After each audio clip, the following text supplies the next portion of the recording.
Ça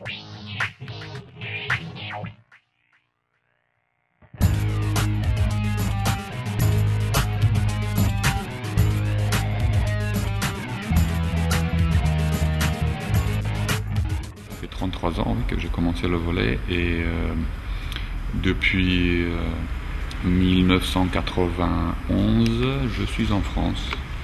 J'ai atterri en France en tant que joueur professionnel à Saint-Étienne d'abord. Puis après, dans l'ordre, j'ai fait Poitiers, Ajaccio, Saint-Quentin et Saint-Brieuc, où j'ai commencé aussi ma carrière d'entraîneur. Et je suis resté 3 ans là-bas. Et ensuite, donc il y a bientôt 5 ans, je suis arrivé à Chaumont. En fait, je considère que j'ai réussi dans mon travail quand les joueurs arrivent à produire du bon volley par conviction et non pas par obligation, déjà. Après, j'essaye de faire en sorte que les joueurs s'entraînent eux-mêmes. En fait, moi, je leur donne des outils à chaque instant avec une tâche précise. Mais le volley change tellement d'un instant à l'autre qu'on n'a pas deux actions similaires dans des situations identiques, on va dire. Donc il faut à chaque fois savoir quel outil utiliser pour telle ou telle action. En fait, je veux leur apprendre à apprendre. Je pense que l'essentiel est là.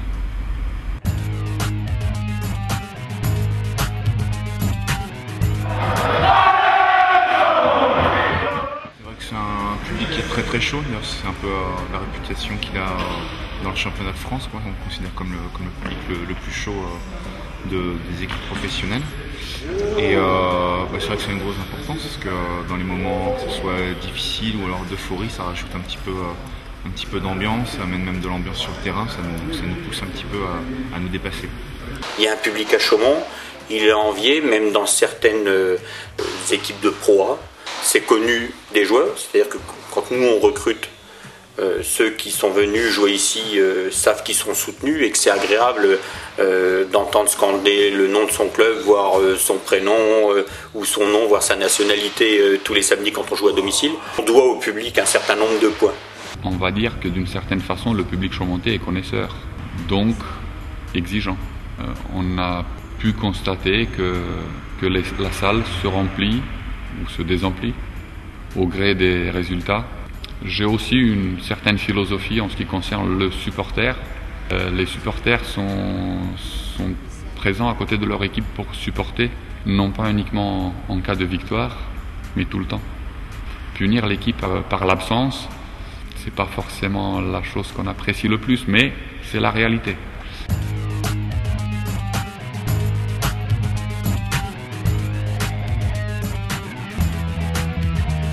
Pour obtenir des bons résultats, il faut un amalgame de tout. Il faut un amalgame de joueurs, entraîneurs, donc constituer une bonne équipe. Cette bonne équipe, on a besoin de finances pour pour pouvoir aller chercher des joueurs d'un certain niveau. Si on veut accéder à la Pro A, on a besoin d'une équipe déjà en Pro B capable de jouer en Pro A. Ensuite, il faut trouver des joueurs de caractère où la passion soit primordiale. Voilà. Et forcément, après, il y a des choses au niveau administratif, l'aspect médical qui est très important. La mise en place d'une pépinière, ça serait bénéfique aussi pour pouvoir piocher des jeunes éléments pour l'avenir et aussi pour avoir des partenaires d'entraînement parce qu'un effectif de 10, c'est peu. On est limité dans le travail.